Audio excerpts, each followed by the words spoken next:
alhamdulillah kami sudah berjalan 5 tahun dan ini adalah tahun kelima kami, dan alhamdulillah kami sudah tersebar di 45 lokasi di seluruh Indonesia, dan konsumen kami juga sudah tersebar dengan target kami adalah kaum marginal. Siapa itu kaum marginal? Yaitu tukang parkir, tukang ojek, pedagang kaki lima, bahkan juga para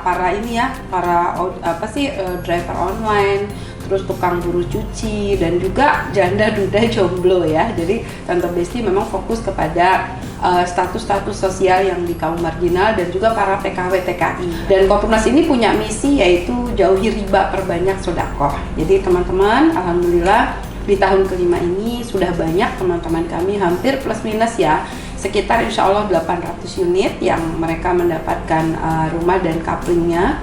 Jadi ini adalah salah satu salah satu anugerah dari Allah ya, bahwa PT Kopimnas ini menjadi wasilah buat seluruh banyak orang di Indonesia. Dan memang kami menyadari bahwa Kopimnas ini tidak menggunakan uang bank, tidak menggunakan dana investor, bahkan kami juga bukan pencucian uang atau putar-putar uang nasabah, nggak ada. Kami 100% murni adalah rumah gotong royong, yang dimana syaratnya hanya KTP dan napas.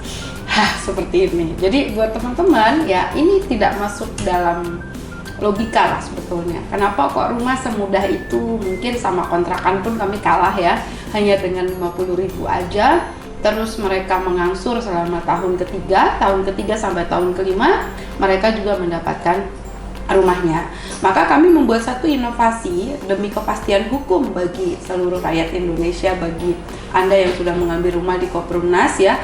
Kami mengadakan STK bertahap, karena ini dalam rangka untuk juga memastikan para konsumen ketenangan mereka dari hasutan, godaan, halangan, dan rintangan bagi orang-orang yang nyinyir dan tidak suka pada PT Kopimnas, terutama dalam rangka jauhi riba tadi.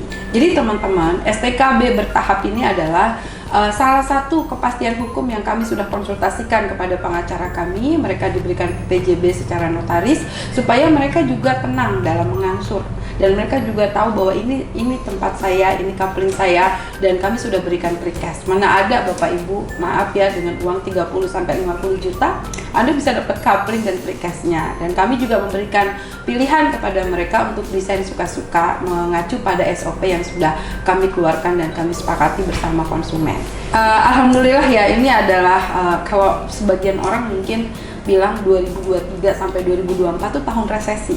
Tapi bagi kami adalah tahun keberkahan ya. Karena apa? Sekelas Covid aja ya, di saat developer tidak bisa membangun, Kopimnas alhamdulillah sudah membangun hampir 500 unit.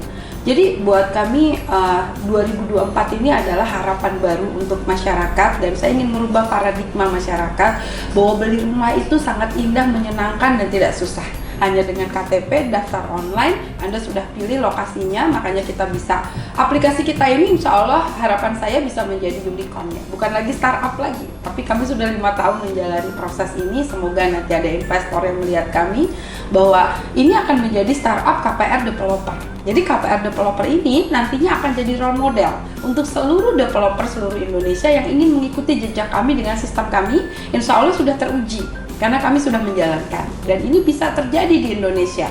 Bayangkan kalau seluruh rakyat Indonesia bisa mendapatkan ya, terutama kaum marginal. Kami ini developer tapi ada ibadahnya, yaitu pengabdian ibadah berkah. Nah, jadi teman-teman, 2024 adalah tahun harapan. Saya bilang ini tahun harapan. Di saat orang bilang tahun resesi, kami menamakannya tahun harapan. Kenapa? Karena 2024 kami punya 3 program. Program yang pertama adalah angsuran reguler, yaitu 60.000 per hari. Karena memang ada kenaikan, kami juga tidak bisa menghindari Bapak Ibu, semen, batu, semuanya pada naik ya. Terus yang kedua adalah angsuran 1 juta per bulan atau 35 per hari. Bukannya naik malah turun ya.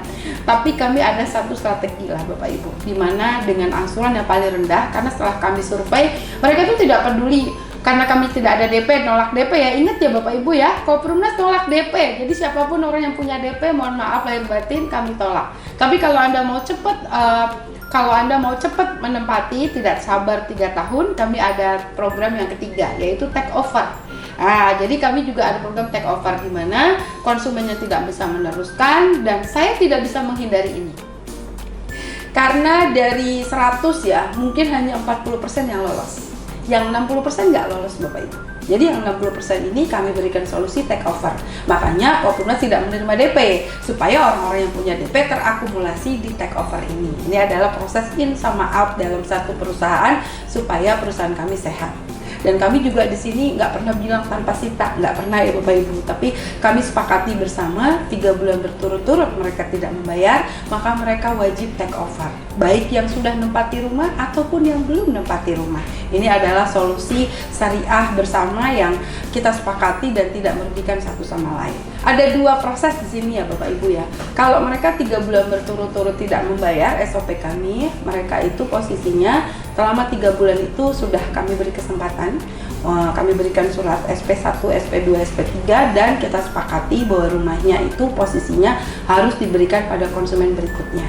Karena kan yang di belakang ngantri Pak. Jadi mereka kami berikan uang 5 juta untuk pindahan, silahkan dari uang yang sudah masuk, sisanya di take over kepada konsumen lain. Anggap dia sudah punya uang 50 juta, tapi ternyata dia nunggak tidak mampu membayar. Ini beda Pak ya, ada yang tidak mampu bayar, ada yang meninggal. Kalau yang meninggal itu beda perkara. Kalau yang meninggal, kami sudah sepakati apabila rumah itu dijual dengan harga baru, maka uangnya sudah masuk, anggap 50 juta, utangnya 200 juta, maka kami hanya ngambil 150 juta. Yang sisanya bisa diberikan pada ahli waris. Dan ini adalah salah satu keuntungan di mana kita beli rumah itu bisa sampai ahli waris, karena kami tidak ada asuransi Pak. Itu sebagai konsekuensi kami terhadap konsumen kami. Nanti pada saat mereka sudah 3 bulan itu kita memang sudah ada kesepakatan Pak di dalam perjanjian, dan mereka juga yang berjanji. Jadi kita juga tidak mau mereka menandatangani sesuatu yang mereka tidak mau ambil gitu. Jadi kita sudah sepakati dulu, makanya pada saat nanti 3 bulan kita juga memperingati dan mereka harus ikhlas meninggalkan rumahnya karena sudah ada di perjanjian. Intinya uang mereka tidak hilang, tapi di take over dengan konsumen berikutnya. Jadi mereka tidak dirugikan. Beda dengan bank. Kalau bank dianggap sewa Pak. Jadi uang mereka hilang. Saya ini salah satu korban riba yang rumah saya ditarik bank. Jadi saya tahu banget uang saya hilang. Saya pelakunya. Makanya saya tidak mau melakukan seperti itu.